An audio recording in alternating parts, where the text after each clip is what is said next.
we are going to do the MCQs of endometriosis.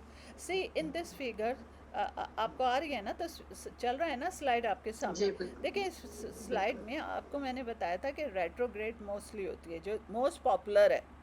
जी जो theory है ना, अब रेट्रोग्रेड में क्या होगा, ये जो चल रहा है ना ब्राउन ब्राउन एरिया, इसमें होने के बजाय ब्लीडिंग यहाँ से होके सर्वे से विजाइना से बाहर आने के बजाय क्या होता है, ये पीछे चला जाता है. ये पीछे जाने की तस्वीर बनी हुई है, ठीक है. इस पीछे जाने में क्या जी होगा कि यहाँ से चलता चलता ये देखें बेचारा जो फिमरिया है ना, उल्टी कर रहा है. यहाँ उल्टी कर रहा है, उल्टी का मतलब है जो भी कुछ है बाहर निकाल रहा है, वो सारा कुछ बाहर निकाल के एब्डोमेन में चला जाएगा, पेल्विस में चला जाएगा, वहाँ जाके ये पैचेस में चिपक जाएगा. ठीक है जी. अब ये पैचेस में चिपकेगा, वही सारी जो थ्योरी जो मैंने आपको शुरू में बताया था ना क्या क्या हो जाता है, फिर वो सारा खेल हो जाएगा. तो ये कहाँ कहाँ जाके चिपकेगा, इस वजह से मैं ये तस्वीर लगाई है. ठीक है जी. यूट्रस में जाएगा, इंटेस्टाइन में जी जाएगा, लेगामेंट पे चला जाएगा, फ्लोपियन ट्यूब पे जाएगा, ये जो पेरिटोनियम है उस पर चला जाएगा, और ये जो क्या नाम है रेक्टम है, बाउल जो है, ब्लाडर है, सब पे जाके चिपक जाएगा. ठीक है जी. अब ये MCQ पढ़ लीजिए. ठीक है जी. Question number 1. In patients with endometriosis, functional endometrial tissue is implanted in the pelvis outside the uterine cavity. Which of the following is one of the most common sites of endometriosis? A. Fallopian tubes, B. Ovaries, C. Pericardium, and D. Serosal surfaces of small and large intestine. And B. Ovaries है इसका answer. ज़बरदस्त. मैंने वही बताया ना, पहले जाके वो कहाँ चिपकेगा, ओवरीज जी पे. फ्लोपियन टिप से तो ओवरी जाएगा, वहाँ भी चिपकेगा, मगर सब में ज़्यादा जो तंग करता है ओवरी को तंग करता है. डॉक्टर साहब ये इसके एक्सप्लेनेशन इसको छोड़ें, आपके पास तो है ना, आप पढ़ लीजिएगा ताकि आपका जी भी टाइम ज़्यादा ना जाए. चलें जी. दूसरा पढ़ लीजिए. Which of the following diagnostic procedures is used to diagnose endometriosis? Pelvic laparoscopy, B. Manual pelvic examination, C. MRI of abdomen, D. Ultrasonography of pelvis. Definitive diagnostic जो है वो pelvic laparoscopy है. ठीक है ना, अभी हमने किया था. जी ठीक है, ख़त्म होगी बिल्कुल. हमारी बात. देखें MRI बाद में आता है, MRI अभी नहीं आता. ये जी MRI बिल्कुल. जो होगा, सिग्माइडोस्कोपी, सिस्टोस्कोपी जो होगी ना, ये इनकरेक्ट है, ये इसके लिए नहीं जी करेगा, ये सेकंड लाइन में आ जाते हैं, ये फर्स्ट में नहीं होगा. चलें थर्ड कीजिए. जी. Question number 3. Which of the following is a potential risk factor for developing endometriosis? A. Delayed menarche, B. Early childbearing, C. Late menopause, and D. Lengthened menstrual cycles. C. Late menopause. क्यों? देखें क्योंकि इसमें जो सा है वो menses prolong हो जाते हैं. ज़्यादा दिन के लिए रहेंगे मेंसेस. लेट अगर इसको हाँ मेनोपॉज है जी तो डॉक्टर साहब हर महीने उसको मेंसेस आएंगे ना, हर महीने मेंसेस आएंगे, तो फिर जी ये जी रेस बिल्कुल. फैक्टर इसलिए हो जाएगा ना, हर महीने मेंसेस आएंगे, किसी वक्त भी जाके उसको हो सकता है एंडोमेट्रियोसिस. ठीक है. डिलेड मिनार्की का क्या मतलब, जी जी मिनार्की हमारी वजह से उसको कितने साल भी डिले हो जाए तो अच्छा है ना. जब मिनार्की मेंसेस ही नहीं आएंगे तो फिर कहाँ से एंडोमेट्रियोसिस होगा. अर्ली चाइल्ड बेयरिंग क्या मतलब है, वो बेचारी बच्चा पैदा करी, मैंने आप बताया था ना कि प्रिवेंटिव में आ जाएगा, इस ये रिस्क प्रिवेंटिव फैक्टर में में नहीं आएगा, प्रिवेंशन में आएगा. लेट आ जाएगा. लेंथ एंड मेंस्ट्रुअल साइकिल अगर बढ़ जाएगी तो उससे क्या फ़र्क हो, तो चाहे वो 1 दिन की साइकिल हो या 2 दिन की साइकिल हो, तो रेट्रोग्रेड होके उसने तो बनना ही बनना है एंडोमेट्रियोसिस, अगर वो बनना चाह रहा है तो बनेगा. तो लेट मेनोपॉज इन सब में बच गया है. ठीक है. जी जी बिल्कुल. चौथा कर लीजिए. Question number 4. Endometriosis is the presence and growth of tissue similar to endometrium outside the uterus. From the following, identify which statements are true. A. Endometriotic lesions occur in 1 to 20% of all women, the majority of which present symptomatically and diagnosed with the condition. B. As well as occurring throughout the pelvis, some like as abdominal bone scars, the vagina, bladder, rectum, and lungs may be involved. See, endometriosis is the pelvic is in the pelvis is probably a result of retrograde menstruation. The more distant foci may result from mechanical, lymphatic, or blood-borne spread. E. Retrograde menstruation is uncommon, and when it occurs, it's always associated with endometriosis. E. None of above. आपके ख्याल इसमें में क्या से जो क्या होना true है चाहिए? वो endometriosis in the pelvic is probably a result of retrograde menstruation. अच्छा चले पहले ये पढ़ लीजिए, एक्सप्लेनेशन पढ़ लीजिए. A is false. Although the condition may be present in this percentage, most will be asymptomatic. Only 1 to 2% are diagnosed with endometriosis. Retrograde menstruation is common and is not uniformly associated with endometriosis. Unknown individual factors appear to determine whether the retrograde menstrual endometrium implants and grows. देखिए doctor साहब, ये सारे जो इसके options है ना, इसका निचोड़ क्या है? पहला वाला गलत है, 1 to 20% नहीं होता, 1 to 2% होता है। ये याद रखना, ये आपको जो उसका लीजन अकर करती है ना, ये आपका एमसीक्यू का बहुत इंपॉर्टेंट क्वेश्चन है, ठीक है जी। और एक एंडोमेट्रोमा का जो है ना कि कितने सेंटीमीटर पे सर्जरी होती है, वो बहुत इंपॉर्टेंट है, रिपीटेड एमसीक्यू है वो। अच्छा जी, ठीक है। अब भी कोई ये कह रहा है कि सही है, क्या कह रहा है कि थ्रू आउट द पेल्विस में भी जाएगा, अम्बलाइकस में जाएगा, एब्डोमिनल में जाएगा, कहीं भी जाके वो चिपक जाएगा, यही है ना, तो इसलिए ट्रू हो गया। अब सी जो है ना, endometriosis in the pelvis is probably the result of retrograde menstruation. Doctor साहब अभी हमने पढ़ा था रेट्रोग्रेड की वजह से होता है, तो ये हमारा ट्रू हो गया। अभी अभी तो हमने पढ़ा था कि पीछे चला जाता है, बैक फ्लो हो जाता है। अब डी में जो कह रहा है, डी भी ट्रू कह रहा है कि मोर डिस्टेंट फोकाई में result from mechanical lymphatic and blood born spread. अब जाहिर बात है वो कहीं भी जाके चिपका है, तो वो चिपकने के बाद कहाँ जाता है? देखिए डॉक्टर साहब, पीछे की तरफ गया, तो कैसे पीछे की तरफ गया? तो ब्लड से ही गया ना, तो ब्लड से जाने के बाद वो एब्डोमिनल कैविटी में लगेगा, तो एब्डोमिनल कैविटी तो बहुत सारे रोल प्ले करेगी ना। एब्डोमिनल कैविटी में लिम्फेटिक भी आ जाता है, ठीक है ना, तो वो भी इस वजह से भी हो जाएगा। और ई जो है, ई जो कह रहा है कि ये ट्रू नहीं है, क्यों कह रहा है? इसमें नन ऑफ ई एफ दोनों नहीं है। Retrograde menstruation is uncommon and when it occur is always associated with endometriosis. तो डॉक्टर साहब ये अनकॉमन नहीं है, मोस्ट पॉपुलर थ्योरी यही है, ठीक है। चलिए 6 वाला कर लीजिए। Symptoms of endometriosis which are true: A. Dysmenorrhea, B. Chronic pelvic pain, C. Superficial dyspareunia, D. Subfertility, E. Dyschezia and none of the above. अब इसमें डिस्मेनोरिया भी ठीक है, क्रॉनिक पेल्विक पेन भी ठीक है, डीप डिस्पेरोनिया होता है इसमें, सबफर्टिलिटी इनफर्टिलिटी होती है, हाँ जी, और ई डिस्केजिया भी ट्रू है जी। आ गया ना, ये बहुत इंपॉर्टेंट एमसीक्यू है, रिपीट इनको पसंद है बहुत ज़्यादा ये।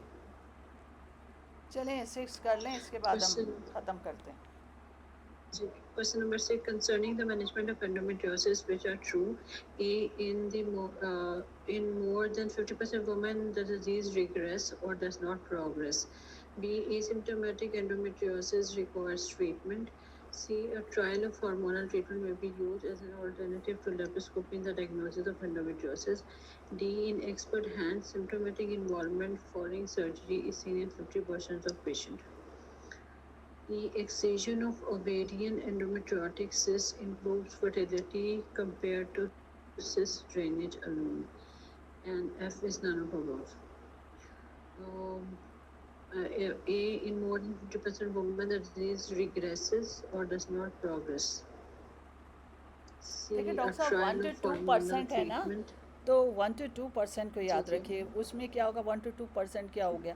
इसका मतलब है कि हमारे पास 10 लोग हैं, 10 में से 1% जो जी। होगा, अगर 1 तो 2% का चला जाएगा, तो डॉक्टर साहब नियरली आधे आ जाएंगे ना। दो चीज़ें हमारे 2% तक जाएगा, तो आधे में ये कह रहा है। बहरहाल ये जो फिगर्स हैं डॉक्टर साहब बहुत मुश्किल है इनको याद करना, तो बहरहाल आप याद कर लीजिए। इनको याद करने क्या कि मोर देन 50% या तो ये रिग्रेस होगा या प्रोग्रेस हो जाता, बस इतनी बात कह रहा है जी, ठीक। ठीक है। और सी है, a trial of hormonal treatment may be used as an alternative to laparoscopy in the diagnosis of endometriosis. ये है ना, बिल्कुल ये भी सही हो सकता है। क्यों है?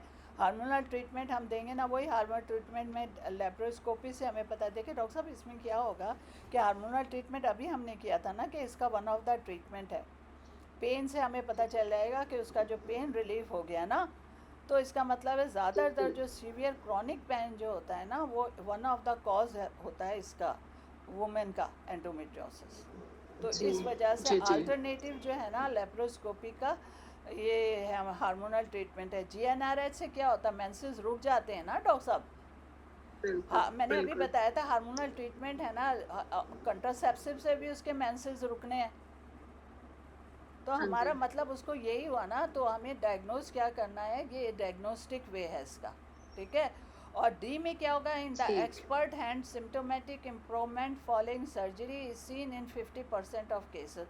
डॉक्टर साहब ज़रूरत नहीं है एक्सपर्ट हैंड की वजह से सिम्टोमेटिक इम्प्रूवमेंट हो जाएगा 50%। डॉक्टर साहब एक मैंने उसके बीच ठीक। में लिखा हुआ था, वो मैं शायद बताना भूल गई। उसमें ये लिखा हुआ, मतलब ये जो जब मैं पढ़ रही थी इतनी बड़ी गाइडलाइन में ये था कि जो होती है ना, ये जब पेशेंट को पेन होता है ना, तो क्या होता है बाज़ दफ़ा जो जी, डिज़ीज़ होती है ना बहुत सीवियर होती है, अनसाइड इनसाइड थर्ड फोर्थ डिग्री जी, हो रहा है उसको, और उसको कोई सिम्टम ही नहीं होते, जी, ठीक है। और ठीक। बाज़ दफ़ा उसको छोटे सी भी अंदर डिज़ीज़ का प्रॉब्लम, छोटी सी भी एडिशन है ना, उसको सीवियर पेन हो रहा है। तो ठीक। ये इसमें फिर एक्सपर्ट की तो ज़रूरत ही नहीं है। पेन तो किसी वजह से भी हो सकता है ना, एक्सपर्ट हैंड कहाँ से आ गया। एक्सपर्ट हैंड हमें जब चाहिए होता है जब हमें सर्जरी करनी होती है, सर्जरी करनी होती है। तो इम्प्रूवमेंट ज़रूरी नहीं है कि 50% में हो सकता है, किसी को हो किसी को ना हो, ठीक है। ठीक, ठीक। हाँ, ये वाला बताइए मुझे, एक्से ई क्यों सही है, ये बताएं। excision of ovarian endometriomas cysts improve fertility compared to cyst drainage alone। क्योंकि वो फर्टिलिटी में हेल्प करेगी, जब एंडोमेट्रियोमा जो उनसे वो निकल जाएगा उसकी सिस्ट ओवरी के ऊपर से, तो हाँ फिर वो ठीक है, हार्मोन्स में हेल्प करेगी। ठीक है, बिल्कुल सही। चलें, ये 7A, चलें ये आखिरी है 7, बहुत बड़ा सा है, फिर भी कर लीजिए, चलें इसको फिर ख़त्म करते हैं, आखिरी है। ठीक। Answer true or false to the following statements on the subject of chronic pelvic pain. Chronic pelvic pain is defined as intermittent or constant pain in the lower abdomen or pelvis at least 6 months, occurring exclusively with menstruation or intercourse. B. Postmenopausal pain is rare and more likely to be due to malignancy. C. Depression and sleep disorder are uncommon concomitantly with CPP. The laparoscopy may have a role in developing a woman's belief about her pain, even if the findings are normal and repeated invasive investigations are unproductive. A woman with cyclic pain should be offered a therapeutic trial using a COCP or a GnRH agonist for a period of 6 to 12 months before having a diagnostic laparoscopy if the pain is unresolved. E. None of above. चलें answer पढ़ लीजिए और इसके explanation पढ़ लेते हैं, फिर करते हैं दूसरी बात। आंसर है B, B is postmin. B. Answer है बी है, ये पढ़ लीजिए explanation. CPP by definition does not occur only with menstruation or intercourse. Estrogen activity appears to be important in the etiology of pelvic pain, and suppression of ovarian function appears to cure 2/3 of cases. A period of 3 to 6 months as a therapeutic trial of COCP or GnRH agonist is reasonable. Psychological factors are important. A substantial number of women with CPP give a history of childhood or ongoing sexual or physical abuse. In the event of normal period laparoscopy, further invasive investigation is really counterproductive. Doctor साहब ये chronic pelvic pen का था ना question, मैंने कहा ना कि ये जो है एंडोमेट्रियोसिस क्रॉनिक पेल्विक पेन है, ठीक है। तो इस वजह से मैंने सामने आपको दिमाग में ये रहे, तो इसलिए मैंने ये वाला लगाया हुआ है। तो देखिए इसका मतलब क्या हुआ, क्रॉनिक पेल्विक पेन का क्या मतलब, इज़ डिफाइंड एज इंटरमिटेंट और constant pain in the lower abdomen or in the pelvis for at least 6 months, occurring exclusively with menstruation or intercourse। Doctor साहब मेंसेस और इंटरकोर्स, जब क्रॉनिक पेल्विक पेन है ना, उसके बहुत सारे कॉजेज़ हैं, एक ये कॉज ही नहीं है कि मेंसेस या इंटरकोर्स ही हो, इसके बहुत एक लंबी लिस्ट है। जब क्रॉनिक पेल्विक पेन पड़ेगी उसकी हमें एक लिस्ट का रट्टा लगाना है, ठीक है। एडिनोमाइसिस में पेन होता है, फाइब्राइड में पेन होता है, डिसमेनोरिया में पेन होता है, तो ज़रूरी नहीं है कि मेंसेस और इंटरकोर्स की वजह से। एक्सक्लूसिव कहा है ना, एक्सक्लूसिवली अकरिंग इन मेंसेस और इंटरकोर्स, इसको हम क्रॉनिक पेल्विक पेन कहेंगे नहीं। ये एटलीस्ट 6 मंथ होता है, ये जो क्रॉनिक पेल्विक पेन होता है मोर देन 6 मंथ आता है डेफिनेशन में, इसमें लिखा हुआ है एटलीस्ट 6 मंथ। देखिए डॉक्टर साहब एक पॉइंट से भी ना ये पूरा क्वेश्चन निकल जाता है, अगर ये मिस हो गया तो ये मिस हो जाएगा। तो एटलीस्ट 6 मंथ से ठीक। मोर देन 6 मंथ के क्रॉनिक पेल्विक पेन को कहते हैं क्रॉनिक पेल्विक पेन होता है 6 मंथ, मोर देन 6 मंथ। ठीक। और ये एक्सक्लूसिवली ज़रूरी नहीं है कि मेंसेस और इंटरकोर्स हो, इसकी लंबी लिस्ट है, उससे होता है, ठीक है। तो ये हमारा ठीक। निकल गया ए। जी अब जी। बी पे आता है, post menopausal pain is real and more likely to be due to the malignancy. तो डॉक्टर साहब ये जो होता है ना पोस्ट मेनोपॉजल वुमेन में जो होता है ना ये एंडोमेट्रियोसिस कम होता है, बहुत कम होता है। क्यों? मेंसेस ही नहीं हो गया, पोस्ट मेनोपॉजल वुमेन है औरत, तो कहाँ से उसको मेंसेस होंगे जो उसको पेन होगा। तो इस वजह से भी क्लियर हुआ है कि रेयर होता है भाई, क्योंकि अगर वो उसका पहले से अगर चिपका हुआ है और वुमेन को पेन हो रहा है, पोस्ट मेनोपॉजल पेन है, तो डॉक्टर साहब मेलिग्नेंसी की वजह से होता है ये। क्या नाम है, एंडोमेट्रियोसिस नहीं है या और कोई कॉज नहीं होता। पोस्ट मेनोपॉजल वुमेन में हमेशा पेन जो होता है ना रेयर होता है, ठीक है। अच्छा, depression and sleep order is uncommon concomitantly with chronic pelvic pain. Doctor साहब सी भी नहीं है। देखिए डॉक्टर साहब ये सी कहाँ से आ रहा है, ये वाला क्वेश्चन जो है ना, हम सी को हम देखते हैं। सी ये था, a trial of hormonal treatment may be used as an alternative to laparoscopy in the diagnosis of endometriosis। देखिए डॉक्टर साहब ये डायग्नोस करने के लिए ना अल्टरनेटिव ऑफ लेप्रोस्कोपी जो है ना ये क्या नाम है, हार्मोनल ट्रीटमेंट नहीं है। ट्रायल का ये नहीं आता इसका डायग्नोस करने के लिए, ठीक है। हाँ, laparoscopy is the only one, golden standard है, ये याद रखिएगा, ओनली लेप्रोस्कोपिक, जी। ठीक है। तो जी अब जी। ये वाली बात हमारी इसलिए सी वाली बात निकल गई, ठीक है जी। तो ये सारा समझ जी। आ गया ना आपको। अब पीरियड ऑफ जी, 3 थेरेपेटिक ट्रायल हम जो देते हैं ना जिसमें कि ये JNRH 6 महीने से ज़्यादा नहीं होता डॉक्टर साहब, ये याद रखिएगा। JNRH जो देते हैं ना ठीक। 6 महीने से ज़्यादा नहीं देते, जी जी क्योंकि जी जी। उसको बोन मैरो की जो डीमिनरलाइजेशन हो जाती है पेशेंट को। चलें डॉक्टर साहब, आज के लिए जो अल्लाह का शुक्र है,